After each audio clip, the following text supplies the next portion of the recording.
uncertainty about how stocks are going to perform, how the political scenario of the country is going to perform, then why shouldn't I just invest in FDs or just sit on cash? Money supply, however, is growing at 12% per annum in the world. In India specifically.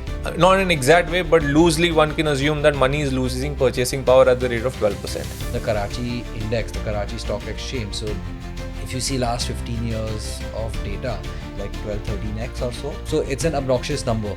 So you're saying that you're basically taking the emotion out of investing. Is that what you're implying? Investing is not a very straightforward problem to solve. There's diversification, there's hedging, there's figuring out what's the best country to be a part of or whether to allocate to gold, equities, stock picking. There's a lot of stuff that goes on. In the case of a hijacking, the pilot has a specific process to follow. Like we always worry about like a nuclear warfare kind of scenario. We always feel that, that I don't know about us, but our money will be safe.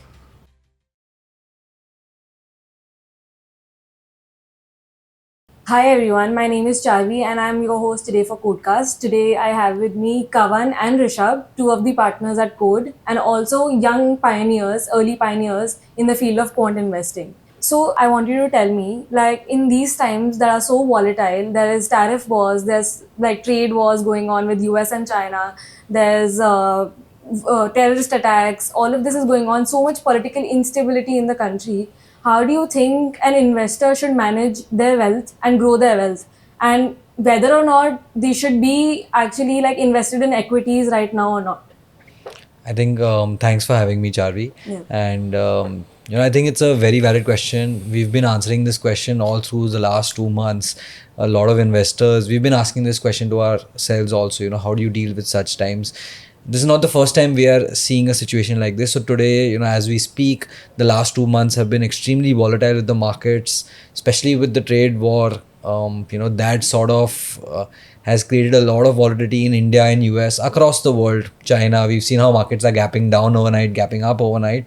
And even with what's happening currently in India after the terrorist attack, people are very nervous as to, what if we get into a situation of an extended period of war, right? Would that really affect people's portfolios, and how do situations like this actually affect equity markets?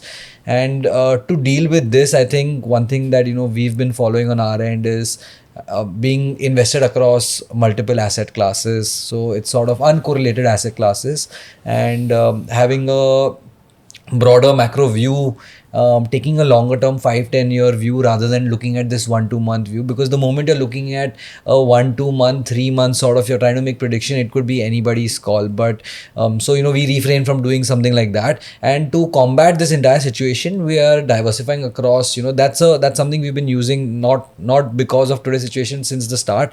Having multiple uncorrelated asset classes and strong risk management in check. So that's how we've been going about this. And your last question was that whether you should be invested in equities. I think yes, we should be invested in equities, and I think maybe ahead Kavan could explain why remaining invested in equities through this. Also, like I just want to ask you a follow-up question to this. Does diversification and hedging not cut down on your profits at the end of the day? When you're like, how do you decide how much to diversify and how much to hedge in order to protect your like overall returns at the end of the day? So I think, when we are talking about uncorrelated asset classes, does not mean that, some of these asset classes don't have double-digit returns. So whenever you're looking at any sort of asset class, first we individually analyze the asset class, whether in a 5-10 year view, you see that there is going to be a positive movement in that asset class and it should be significant enough. Only then we are looking at that asset class, right? So we're not looking at an asset class purely from a diversification point of view. The objective is that, this asset class, because of some first principle or some macroeconomic, fundamental reason, this asset class is going to do well, right? So based on that, we are going to decide. So if you're going to have, say, 4-5 asset classes and all of them are going to, say, give you double-digit kind of returns, the key aspect is that, they need to be positive at the end of 5 or 10 years, a long-term view. And the second aspect is that if they perform, they perform differently in different periods. So that sort of creates a foolproof portfolio. Got it. I would like to add a couple of things here. Basically, what we would look at is typically, let's take the most obvious examples in the news today. talking about equities, and then we're talking about gold. Traditionally, these two asset classes have been the two least correlated, the most commonly known ones. When you look at the returns of gold over the last 10, 20 years, it's averaged around 10% in INR terms. Nifty, on the other hand, which is a close proxy to the equities, has averaged around 12 odd percent. So diversification is not really causing a drag in performance. Rather, diversification is basically creating a different time zones where some asset is outperforming the other. So you're typically, just going back to what we follow within the firm is we take a lot of inspiration from Ray Dalio and his school of thought.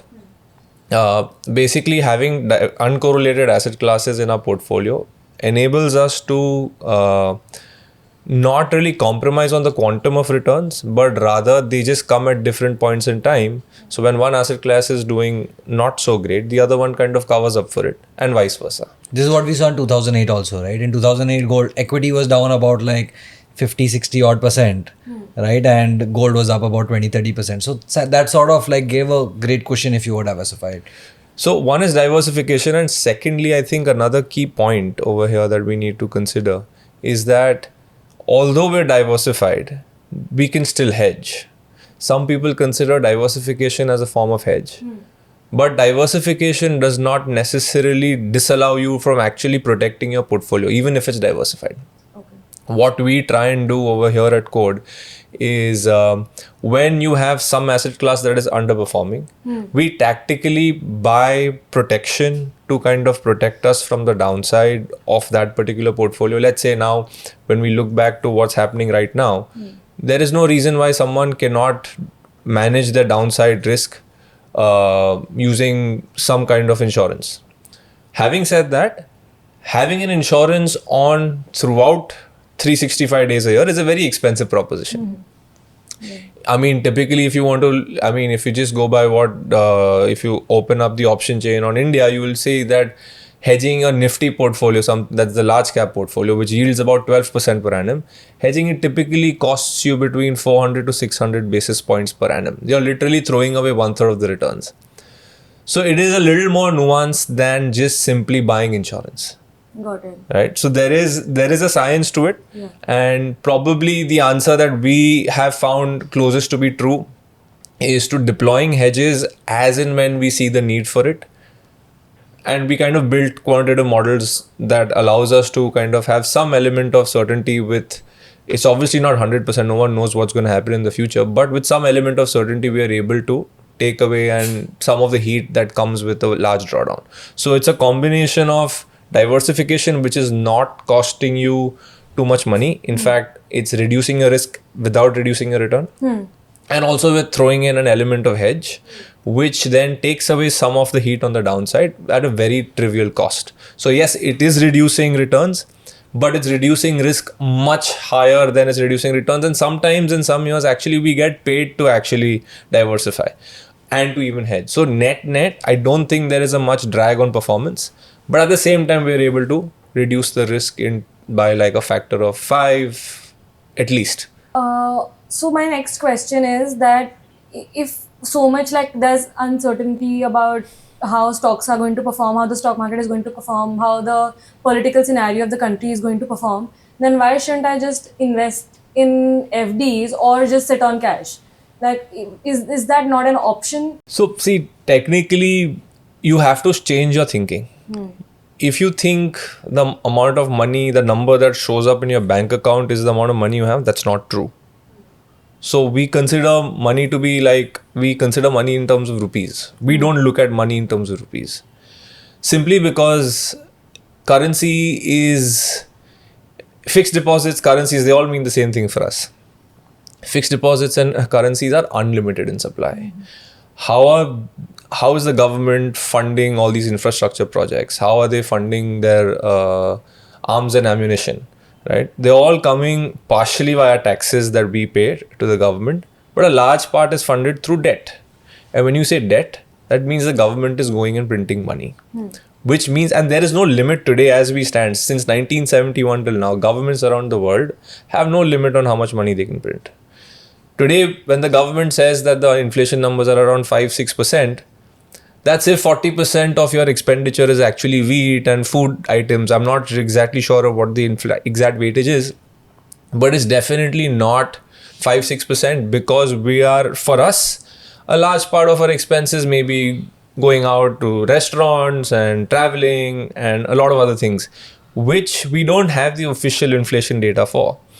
Money supply, however, is growing at 12% per annum in the world, in India specifically. We can validate the global numbers as well. If money supply is growing at 12%, that means not in an exact way, but loosely one can assume that money is losing purchasing power at the rate of 12%. If you were to park your money in fixed deposits, they yield you 6-7%. Then it gets taxed at the maximum marginal rate. So that's leaving you with a post-tax return of between 4 to 5%, 5% at best. When money supply is growing at 12%. So you're technically losing 600-700 basis points of purchasing power every year.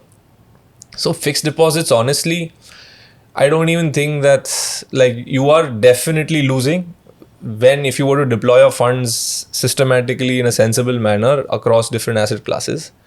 You are actually in a position that you may probabilistically, almost certainly rather, go ahead of the curve. If the whole economy tanks, say, in like a war-like situation, then don't you think that FDs are going to be a safer option at the end of the day, seeing the fear that is there in the markets right now and how scared the whole political environment in India is, right? Let's simulate this for a minute. Let's say we're at war. Now let's say India has problems with all its neighbors. It's a very well established fact. We don't have one neighbor, we have many neighbors who are grim with us. Let's say we have a war on the east side, we have a war on the west side, and we have a war on the north. Now, how do you think the government will fiscally manage this problem? Businesses will take a hit. Trade routes will take a hit. India's imports will probably rise because crude oil prices will go up, so their deficit will go up. As a consequence of all this, government will need funding. And that funding will come in the form of money printing / foreign borrowings. When this happens, the currency will definitely depreciate. If the currency will depreciate, your fixed deposits, although it's not really showing you a loss on your screen when you open up your screen, my money is safe. But is it really safe? You need to start thinking beyond what you're seeing. Because let's go back to COVID, for example. We could have gone and taken a hotel room at a decent hotel for 10,000, 12,000 rupees a night. Today, you look up any decent hotel chains, the same room, probably 5 years older, without being upkept or probably not renovated that it was 5 years ago, probably is going to cost you 35,000 rupees. So prices are going up as a consequence of inflation. There are two forms of taxation that we pay. One is the tax that we pay on our income, and secondly is the currency depreciation that we are all experiencing. This tax is avoidable. The tax that we're paying through currency depreciation is very much avoidable by making sensible investment decisions. Got it. But otherwise, you're constantly fighting gravity. If you're going to jump out of the window, you're going to go down. It's as simple as that. Okay, so can you give some examples as to when some countries have gone through such like conditions of turmoil and how their stock exchanges have reacted or performed in those conditions? So Rishabh, would you like to? Yeah, sure. You want to take this? So, yeah, I mean, to the question that you asked, Kavan, right? Essentially that like times like this, that's a question that people are asking us also today. If India goes to war, then what's going to happen? So, we looked up like, what's the country that comes up to your mind when you think of war, right? Something like Pakistan. And if you look up, on investing.com or any other website, you look up the Karachi index, the Karachi Stock Exchange. So their index is, I think it's called the Karachi 100. And if you see last 15 years of data, I think the index has, I think it's gone up around like 12-13x or so. Yes. So it's an obnoxious number. And I think it's like one of the best performing indices that we have seen. Now, the thing is that this has happened. This is the large cap index of the country. It's not like some micro cap stock. It's like the Nifty 50 equivalent of Pakistan. Like another country is also, Turkey. And if you look at the Istanbul Stock Exchange and you look at their index, that's also, I think that's become like a 40-50 bag over the last 20-30 years. Even the last 5-6 years, from 2020 to 2025, I think it's gone from like 1,000 to 9,000 or so.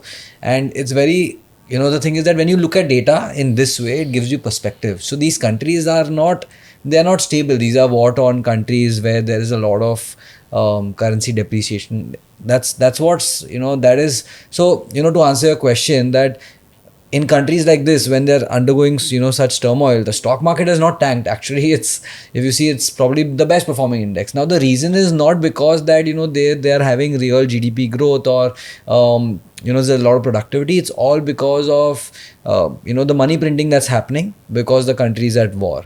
And when that happens, it affects the currency. And when it affects the currency, that's what you see. So it translates into the stock market. So actually, when you're at war or when a country is going to see extended periods of war, remaining invested in equities seems to be a much better option than, sitting on cash, because your cash is going to lose all its value. I just want to throw an idea here, and it's something that maybe it needs more exploration, but I just want to talk about it. If you look at Turkey,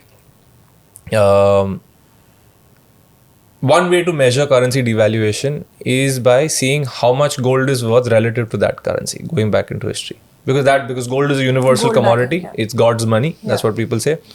And how well does our local fiat currencies in the world pitch against the gold?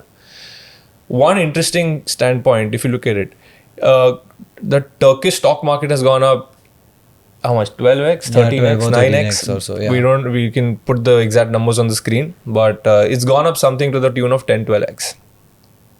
During the same time, gold measured in Turkish currency has gone up almost 70 times. Yeah. One can argue that it being an economy that is not very stable and it has a lot of inflation and money printing going on, the difference between the return of gold and the equity indices measured in the same currency can tell you how much real growth the country is actually experiencing. If you look at India, gold in India has yielded about 10 odd percent, while Nifty has yielded 12 odd percent. One can argue that about 10% of Nifty's growth is actually coming from depreciation, and the real growth is actually about 2 odd percent. So it's depreciation plus inflation, essentially, right? Depreciation of the currency plus inflation is what gold returns. Exactly. Yeah. Now, when you're looking at a country like Turkey, the gold returns far exceed the equity index returns, right? That's probably saying that the country is not really doing anything productive. It's basically just money printing that is translating into inflated prices. But let's assume you're in Turkey and you're actually keeping your money in a Turkish bank. What do you think that's going to mean for you? When gold has gone up 70 times in the last 15 years, you're basically finished. Yeah.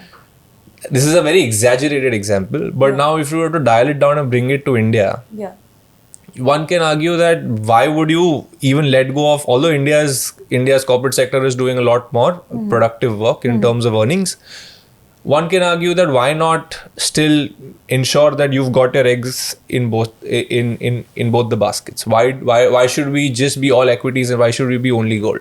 Yeah. Probably there is a case in point to have a balanced approach that can tactically deploy between gold and equities.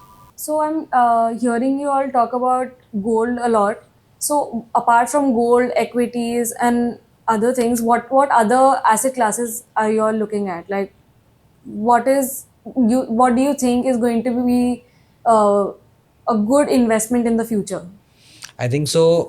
When we are looking at it, right, coming to gold itself, just explaining like why gold is an important asset class for us today.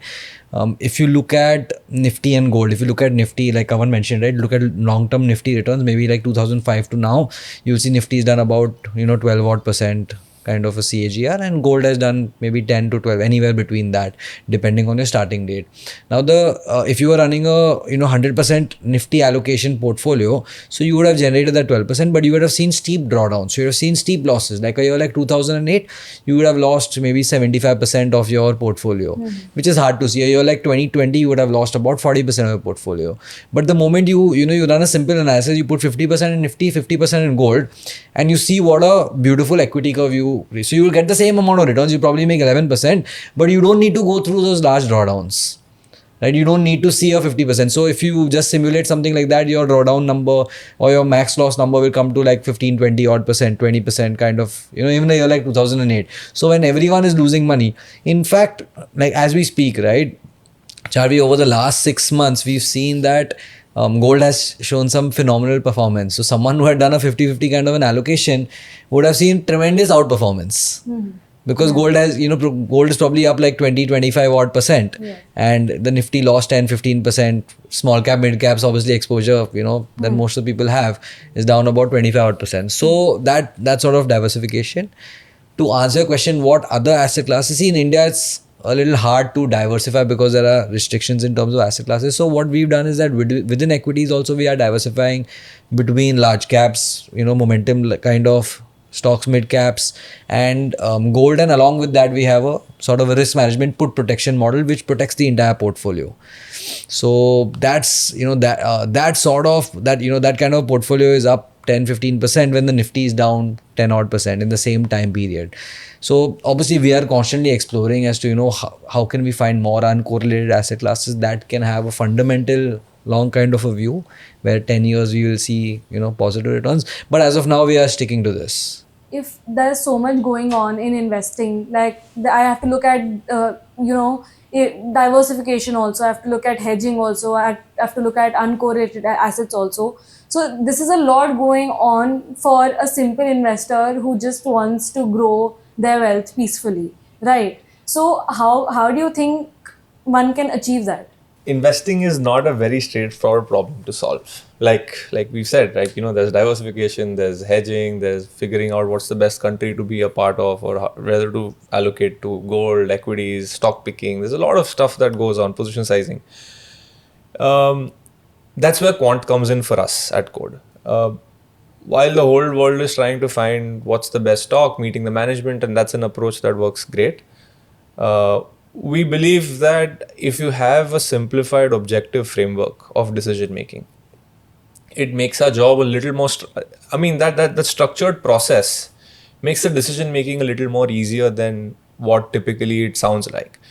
Although there are like multiple layers and there are multiple modules to an investment decision, what a quant approach would do is it would kind of structuralize and objectivize every single decision in the entire equation or in the entire investment process.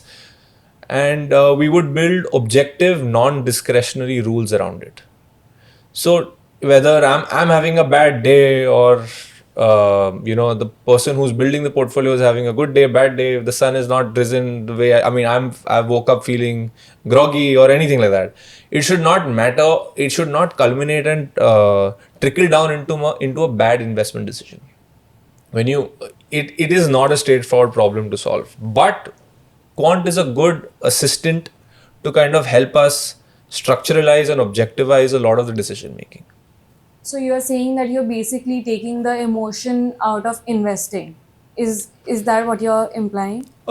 You cannot completely take the emotion out of investing. Let's be honest, even if you're running quant models, you still got to wake up in the morning and hit that button, right? So it still requires, and let's say if you're not having the best of days, and you may get nervy. So, but it takes a lot of the negative emotion out of quant.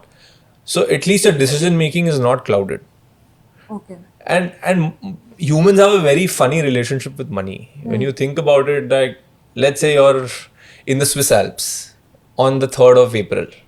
You woke up feeling fine, it's a lovely day outside, it's beautiful weather, and now Trump announces some tariffs and the $4 trillion of market cap is down. Outside the window, it's all the same. But now you're feeling anxiety, you're feeling, like 15 other emotions that cannot be explained verbally. Right? Nothing's changed. Externally, it's all looking the same. But just that number on the screen makes your head go completely crazy. And that's the relationship that we have with money. Humans can either think or they can emote.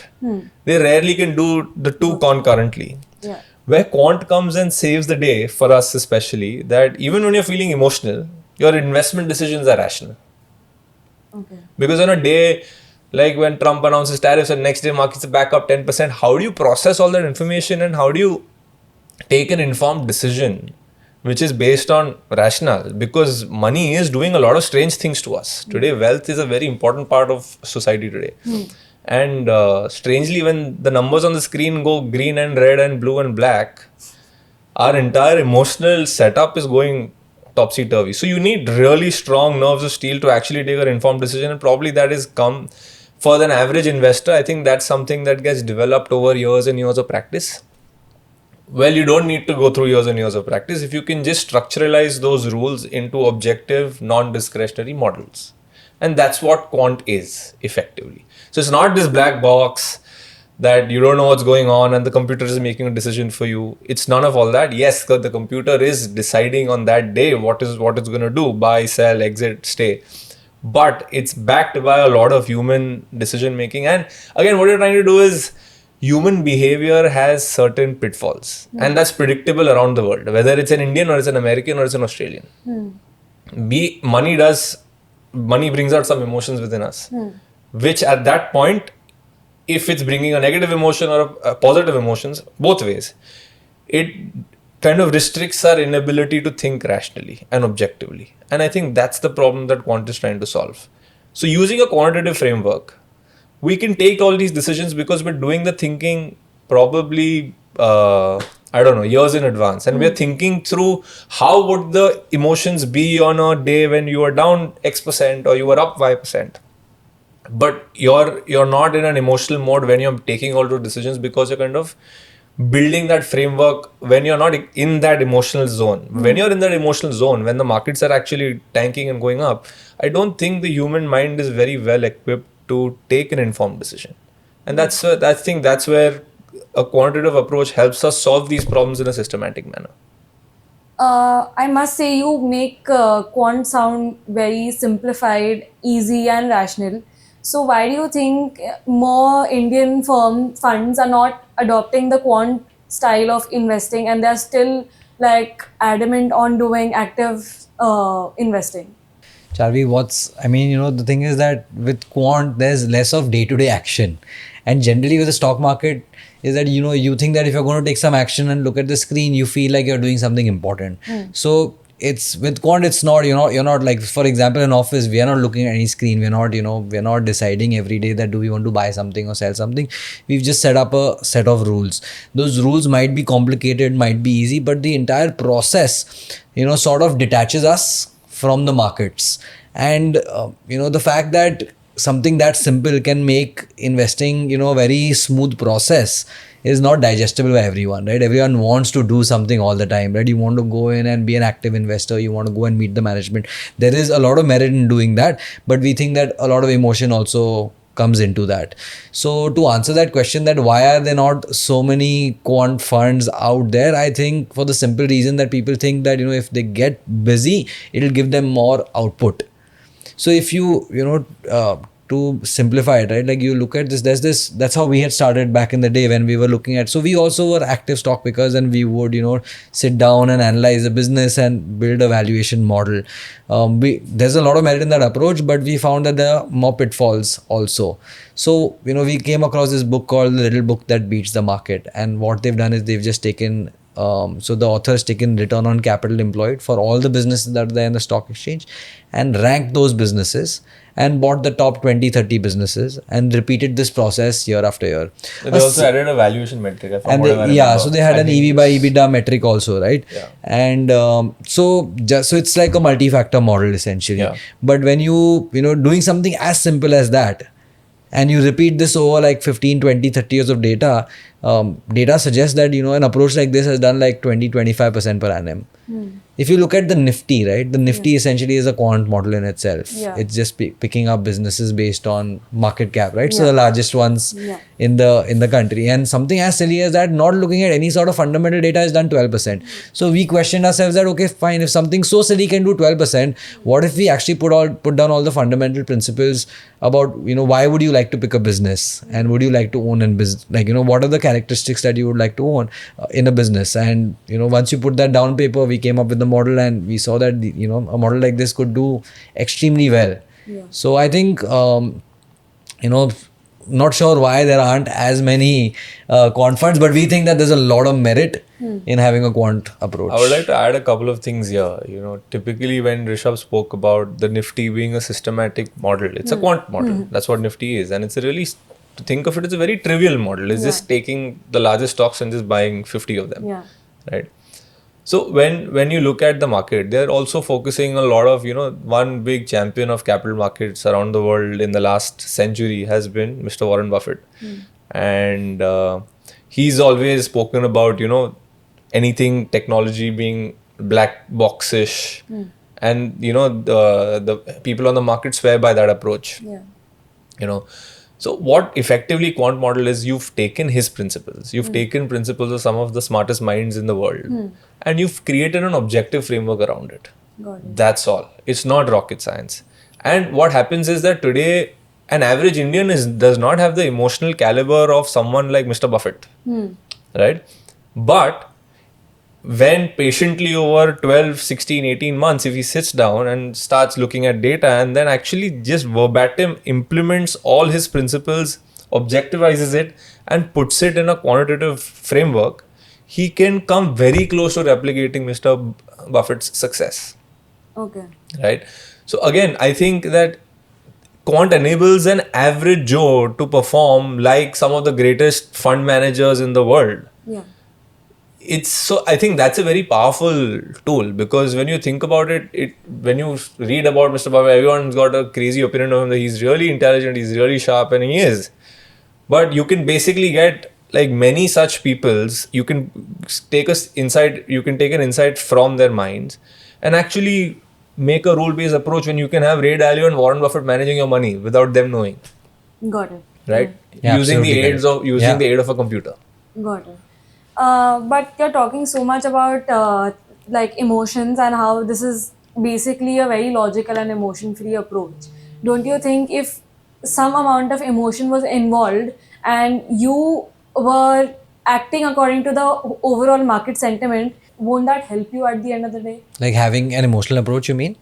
Yeah, basically like staying with the market sentiment, knowing the market sentiment and reacting according to that. Like, no, you mean that, like, so what you're trying to ask is that, you need to be in front of the screen and you need to be updated on a day-to-day basis as to what's happening and then take a decision. According to that. Yeah, let's consider a scenario. We're in a plane. Yeah. And there's a hijacking that takes place. What do you think the pilot is trained to do? Trying to save everybody. But what is the first? Does he take a... Is he taking a brash? Is there a process that he's following to reacting in that situation? Yeah, I'm sure there is a process to that. Yeah. Quant is that process. Okay.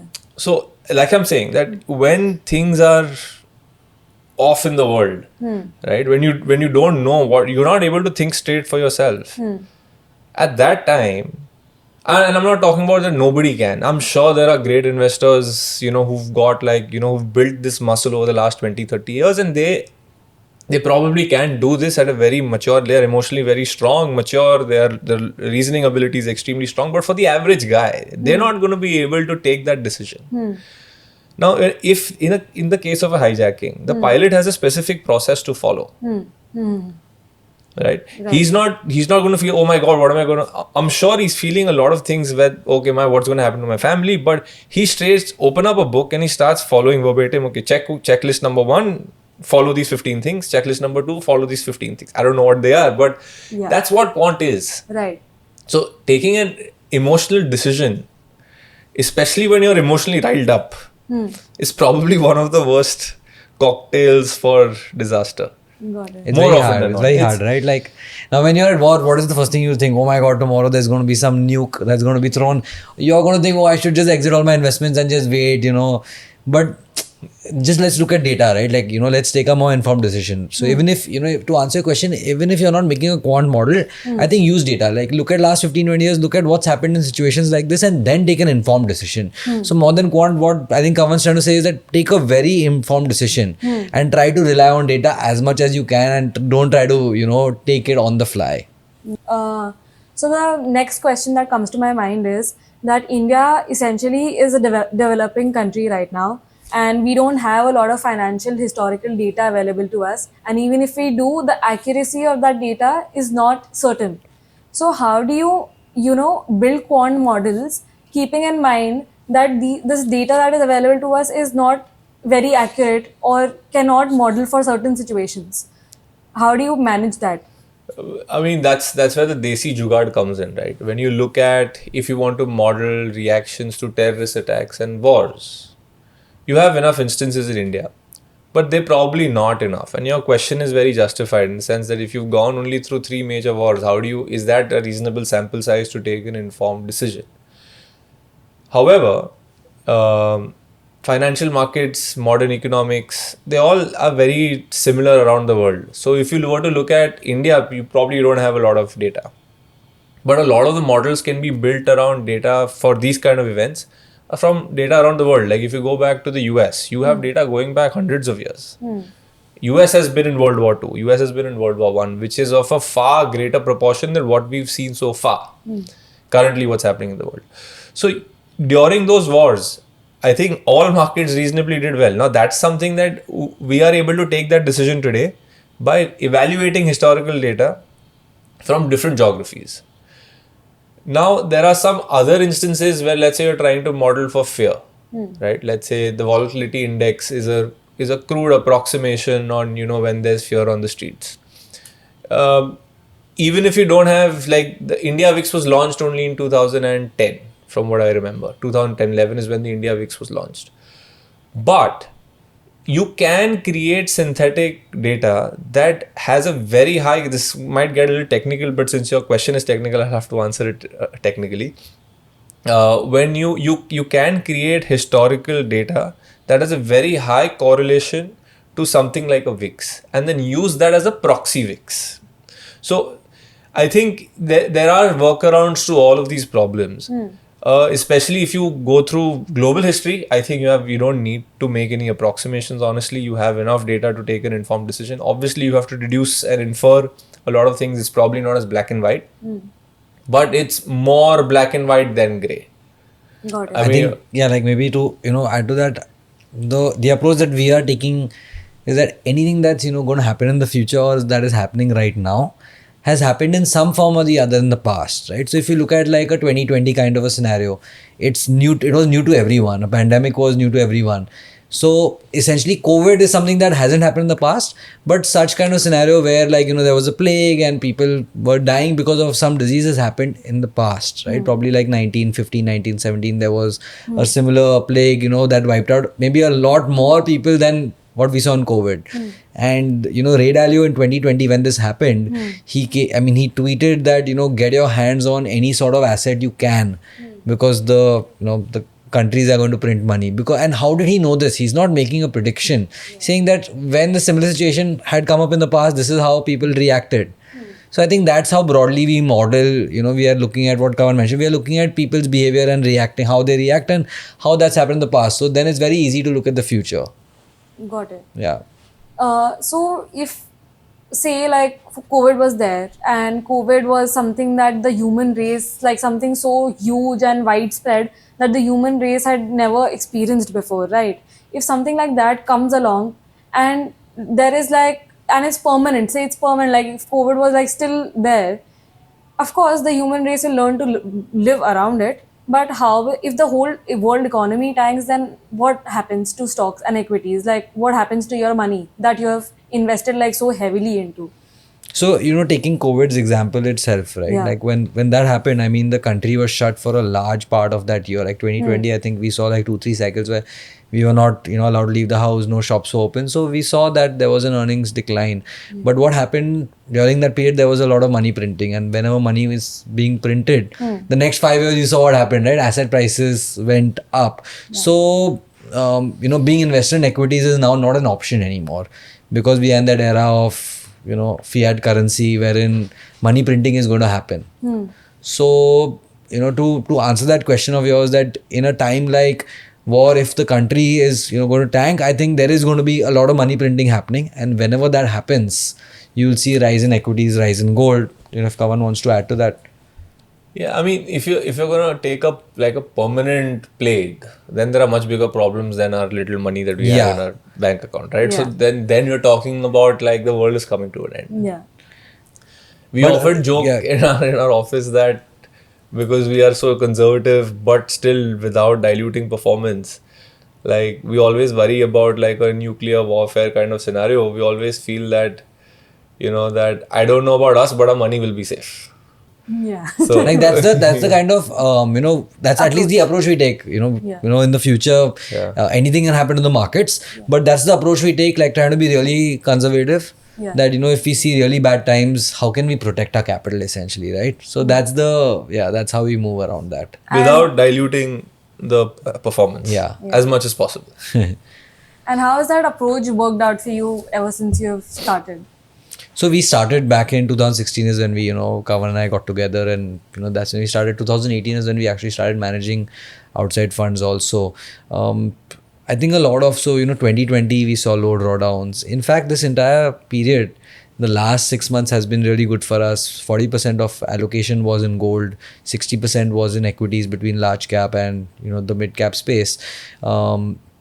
And the strategy is called code all weather. And the idea with all weather is that you want to go through, you want to have a very stable portfolio. Got it. So, what Kavan initially mentioned about emotions and how emotional the entire process is. When you manage your own money, you could take a lot of risk and go to sleep at night. But the moment you're managing, anyone else's funds, you need to realize that there needs to be low volatility on the portfolio. At least that's an approach we are trying to build. And that's why the diversification, that's why having a hedging model in place. So so our idea is that at the end of 10 years we should have an equity curve which is very smooth, don't have very large swings. Then an investor can sleep well at night and see good appreciation in terms of his portfolio. So that's how we've been handling it at Qode. Got it. And I feel markets are a rough place. Like they're not like it's not a smooth ride. But that's not to say we can't make it smoother. So what we try and do is we understand the relevance and importance of actually staying invested and not taking cash calls, because that's definite death.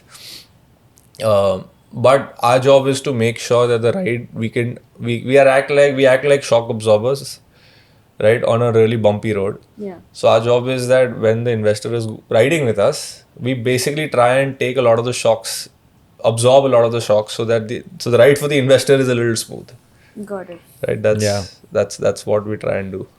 So great conversation, guys. Thank you for giving us such an insightful conversation. I'm sure I learned a lot, and I'm sure the audience will also learn a lot from this conversation. I look forward to seeing you guys next time. Thanks, Charvi. Thanks for having us. Thanks a lot, Charvi. Yeah, likewise. It's been great fun. Thank you, guys.